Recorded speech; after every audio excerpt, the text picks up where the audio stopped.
Welcome to the Limitless CEO podcast. My name is Jonathan Rodriguez. I'm your host for today. Today, we're going to do a podcast about the mission statement, the vision, the core values, PPFs, and we'll get into the employee quadrant. So, let's start off with the mission statement. So, this is mainly for people that want to start a business, solopreneurs, people running two, three employees, and advanced people. Basically, what I would suggest doing on a mission statement, on my experience, I didn't know about mission statements until maybe year two, three, when I started getting mentorship from Brandon Dawson, Grant Cardone. But they talk a lot about these things. And a lot of people don't know, but the way you keep your people aligned and engaged and with your company is having a good mission statement, knowing your whys. It's all about the whys. So, for instance, in our company, our mission statement is we are on a mission on impacting a million lives by transforming their property. So when you ask people, hey, what is your mission statement? I'm a dentist. I help people do this, or I do this. I paint houses. I do books. I prepare taxes, whatever it is. But you want to know your whys. And a lot of people don't get to the why. They know what they're doing and how they're doing it. But the why is rarely mentioned. For us, we're impacting. We're throwing a big statement. We're on a mission on impacting a million lives. So that's huge.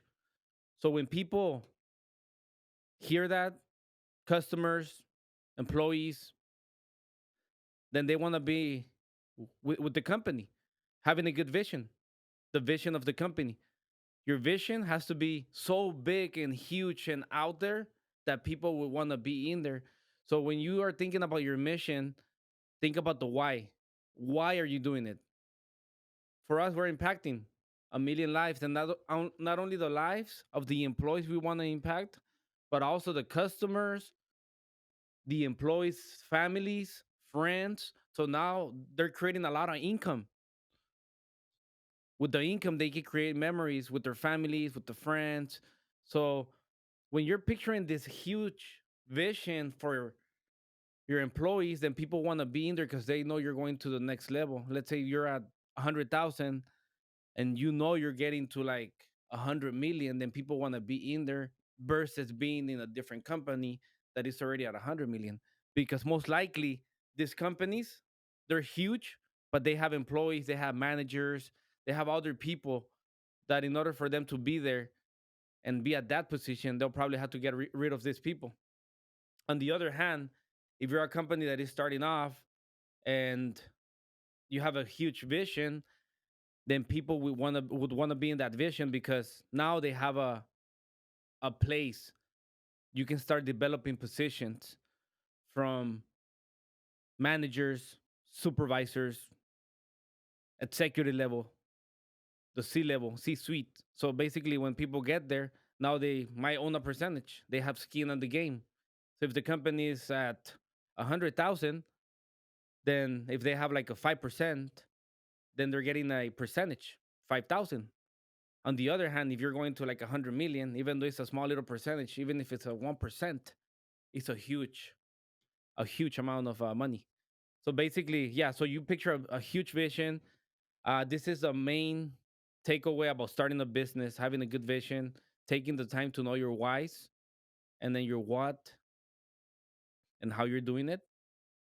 And again, our company mission statement is we're impacting a million lives. We're on a mission and impacting a million lives by transforming their property. So that's one of the things that I wanted to talk about. Get your mission statement, get your vision statement correct, and now your core values. So that's everything's aligned with the company. We're in the people business, people problems. Everybody has people problems because we have employees and employees have problems. And if you're not aligned, you don't have a system, you don't have a process, you don't have clarity, you're not transparent with your employees, then they're scattered, they're overwhelmed, they don't know what to do. So by having a good core values, really simple, keeping it simple, keep it simple, Sam. or keep it simple, stupid, whatever, whatever you want to call it. But like, you want to keep it simple. For us, let me give you an example. For us, we have real tea, and we have it in a vertical way, like from the top to the bottom. So we have a real tea: results, excellence, accountability, leadership, and teamwork. So it sounds very basic, but it's huge. If you're able to have a core values, really transparent clarity, then people would know what are your core values. So when you're hiring, so this goes with everything. This is your culture, basically. People talk about culture, so this is what it is. The for us, I'm gonna give you an example. Results. So we hire people on results. When we're hiring, we hire only people that do sales or do what they're hired for. Because if there's no result, then they're just showing up. Why do you want someone showing up and draining resources? They're not aligned with the results. They're not aligned with the company. They're not aligned with the mission statement. You want to be clear. So this way you're saving time and they know if they're a good fit or not. So we have results, we have excellence. We hire only excellent people, nothing less. Because we want people that are committed, people that are transparent, people that know what they want, people that are excellent. They're disciplined. They want to do more, be more for the company, for their family, and they're pushing the ball. So we want excellent people. Accountability. You want someone to be accountable because people say, okay, I'm going to do this, I'm going to do that. I should have done this, I should have done that. But they don't do it because they're not accountable. You want to find people that are accountable, they're responsible. You want people that if you tell them, okay, we're going to do this, and they're already making the phone calls, they're being accountable. Whatever it is, you want people to be accountable and to follow the rules and to continue the culture. Real T. So leadership, you want leaders in your company. You don't want managers. There's like a misunderstanding, like, oh yeah, I have this manager here and there. No, on the company we call our foremans crew leaders because they're leaders. They're leading a crew. We're getting the mentality on their head already. We're planting that seed. We're talking the language because words have power. So when you talk leader, they're okay, leader, they're understanding. And you want to lead by example. Managers are people with the title, they're assigning tasks, but they're not in the trenches. They're not dirtying their hands, pulling their sleeve, being in there. You want people that are willing to put in the work and show you how to do it. Like if you need help, they'll stop and they'll help you out. That's a leader. Like I wouldn't have one of my employees do something that I wouldn't do. If I clean the floor, if I do the sales, if I do the prospecting, whatever I'm doing, I know that I do it. They see me doing it. So now they're doing it. Let me tell you a quick story, like from even from the family. Like I asked my daughter, hey, I don't know how to make a sandwich. Do you know how to make a sandwich? And then she's like, yeah, that's really easy. And then she told me, all you do is you get the bread, you put mayonnaise on it, you do the ham, you do the cheese, lettuce, close it up, and you have your sandwich. I mean, how you learn that? I saw my mom. So see, so I told like when you tell someone to do something, they probably most likely won't do it because people do what they see. So if they're looking at you doing things right, then they're gonna follow it. They're gonna do it. But if you're just saying things, I'm gonna do this, I'm gonna do that, and you have like a goal, you're like, we're gonna get to $1 million this year, and you don't get to $1 million, what happens to your credibility? It goes down. But if you hit a $1 million or 1.2, then your credibility and your confidence goes up. Not only your confidence, but your team. So that's being a good leader. You're leading by example. So whatever you say, you do. And it's hard. I'm not saying it's easy. So that's why when you're saying something, you want to say something that you're already engineer, you're committed, and you're going all in to do it. Because then people will lose trust. And this happens in every company. And that's as basic as the core values. T, real T, real T, teamwork. Teamwork makes the dream work. There's many people that are selfish. Like they don't want to teach other people. They want to be the best because they're thinking that if they teach these people, this new guy, it's going to take their position. But it's a total opposite. You want to work as a team because as a team, you move faster, way faster. You want to keep the momentum going, and it's a we environment. It's not me. For us, I don't really care if I hire someone that doesn't know much, but they know what they want. They're aligned with the company core values because I know eventually this person over time they have the willpower to learn. They're gonna learn this task and they're gonna excel and they're gonna be team workers. So you want people that are team workers, that are working as a team, that are actually sharing insights about the company, sharing things that are valuable for other employees, things that are gonna help the company. So you want team workers. So that's basically the core values. It's really basic, but for us, just applying the core values, the mission statement, and the vision, we were at $1 million in revenue in my painting business, and right now, in less than 3 years, we're going to 10 million just by aligning people.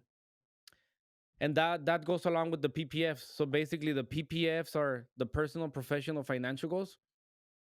You want to make sure that's aligned as well with your team because you want to make sure you're going over the personal, the 1, the 3, and the 5. The professional, the 1 year, the 3 year, and the 5 years. And the financial, the 1 year, the 3 year, and the 5 years. Why it's important? Because sometimes we think that people are driven by money, vacations, working more, promotion, or working less. But there's different drivers. It could be totally different for different things for different people. So what I typically do is that when I hire someone, so the first thing that I do, I hire someone, right? But I have like a screening system. So I make sure before I even hire someone, I do a job responsibilities because you want to make sure you're finding the right people and you're saving time. You do a job description, job responsibilities, and then you post it. Indeed, ZipRecruiter, your website, Instagram, social media platforms, everywhere. So when people are calling you, now you have them send you a video. Now you can see in the video if they're a good fit or not. The way they talk, the way they speak, if they are presentable, if they're in pajamas, if they're well dressed. So you can see right away with the video and you can screen them real fast. Then what we do is that we call them in a Zoom call. My team usually does that. And then if I need to be there, then that's already because they're probably going to work out. You never know with people, but that's why you do all this screening system. Then you have them at the office and then you can talk to them for like 5, 10, 15 minutes and really go into the interview. And then from there, you send them to the field. Once they're on the field, then you have like a 1 week review, 2 weeks. So you're basically reviewing their work because if they don't work out, then you want to let them go quick. Once they work out after like a couple months, then you know they're going to work out. Then definitely you want to sit down,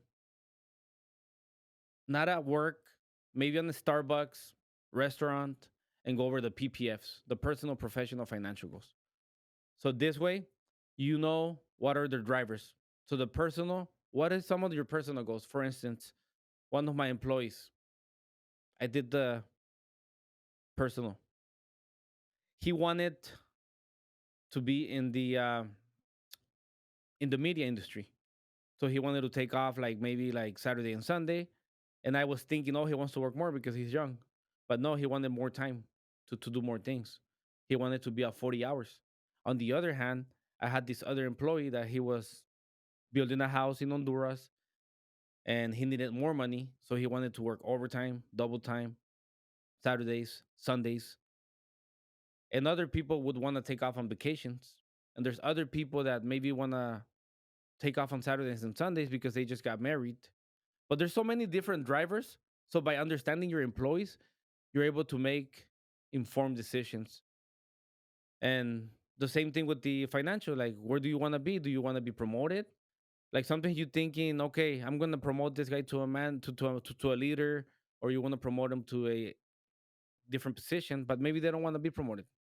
Maybe they're comfortable. They're good at their position. They just want to work, make money, go to the house, and that's fine because you can't push people. You need to understand people. So this is a time that you're interested. You don't want to be talking. You don't want to be on your phone. You don't want to be on your laptop. That's distracting. You want to have a sheet of paper with a pencil or a pen and write down everything. Pay attention. Be interested. Pay attention. Have your employees talk. Be with them on a personal level. Be there. Silence your phone. Don't schedule any meeting. Don't rush this process. This is typically 45 minutes to an hour and a half. This is something you have to do because these things, these small little things that you're like craving time to do this is what pushes the company because it's the people who pushes the companies. It's a people environment. So basically, and then you go over your financials. So your financials, how much do you want to make this year? Oh, okay, you want to make 50,000. Oh, great. So now you have a growth structure. You know what to do. You're transparent. Like, okay, you want to be here. So maybe you want to focus on this, and that. Or maybe you're in the wrong position. Maybe in this position, you can make that kind of money. You'll probably have to get out of your comfort zone and do something else. Be in a leader position. And maybe they're willing to do that, but now you know. And you're not wasting their time and you're not wasting your time. Because then down the road, the people are not engaged because you're not aligned with their PPFs. So it's important, super important, to go over all these details with your employees. And you do the same thing with the 3 years and with the 5 years. Typically, what I do is every 6 months. It's hard. I know for us, having 60 employees going over the PPFs is super hard. And you want to save time. You don't want to go over every single one of the PPFs. The first thing you want to do, that's why I mentioned the employee quadrant. The employee quadrant, this is how you know which people to talk first because there's a 20-80 rule. The 20% is driving the 80%. So these people will drive the whole company. And the way you filter this out, there's people, okay, yeah, focus on the 20-80. But what's the 20-80? People know about the 20-80, but I'm going to teach you how I do it. What's my system that I learned? It's really simple. So basically, you have to do a list of all the employees. Like for us, we have about 60, 70 employees. And I pull out the list and I filter the list by the doer, the thinker, the watcher, and the drainer.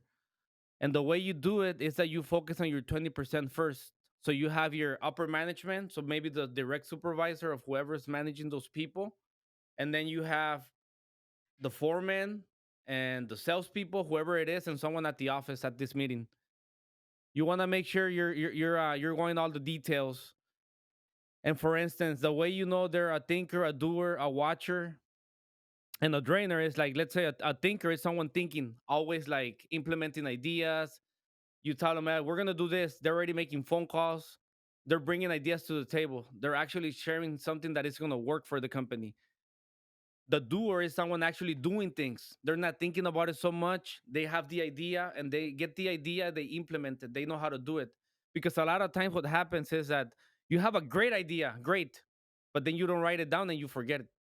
But there's these people that have a great idea and they actually write it down and then they break it down because a lot of times you have to re-engineer. So you get the idea, re-engineer it, and then you have the doer, and the doer will take action and they will do the things that the thinker can do.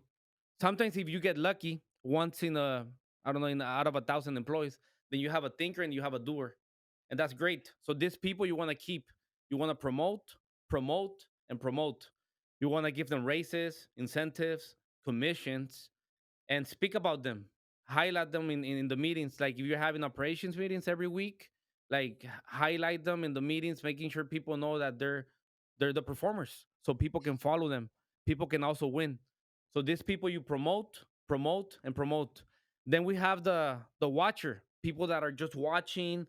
They're watching other people be late, draining resources.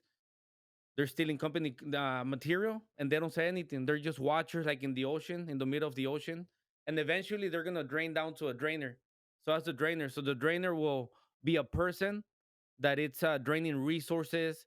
They're stealing company material. They're stealing customers. And basically, these people, you want to like fire quick. You want to do a meeting immediately and fire them. So basically, once you have all these people, like for us, when I did this a few months ago, I have to fire like 9 guys. And this is not about emotion. A lot of people go based on emotion. Oh, he's a good person. Oh, he has a family. Oh, he does this. You never go on emotion because when you go on emotion, you can lose a lot of money. You can use emotion, but you can use logic instead more. So you use logic, and what you do is that you get all these people and you let them go quick. You have a meeting and you're like, okay, we're going a different direction. It was good having you at the company. You have their EDD pamphlet because you want them to apply if they want to apply for unemployment. And then you tell them as well, okay, you're not good at this. Maybe this is the wrong position, but maybe you want to focus on this, this, and that. So next time that they find a job, they're in a better position, right? So you want to help them. Even though they're not a good fit in your company, they might be a good fit in a different company. So basically, that's the way you filter your employees. And after doing that, then you can do your PPFs, your personal, professional, financial goals. This way, you're retaining, attracting top talent. The company is growing. Everybody's aligned. Everybody has clarity. You have a mission, your mission statement. We're on a mission on impacting a million lives by transforming their property.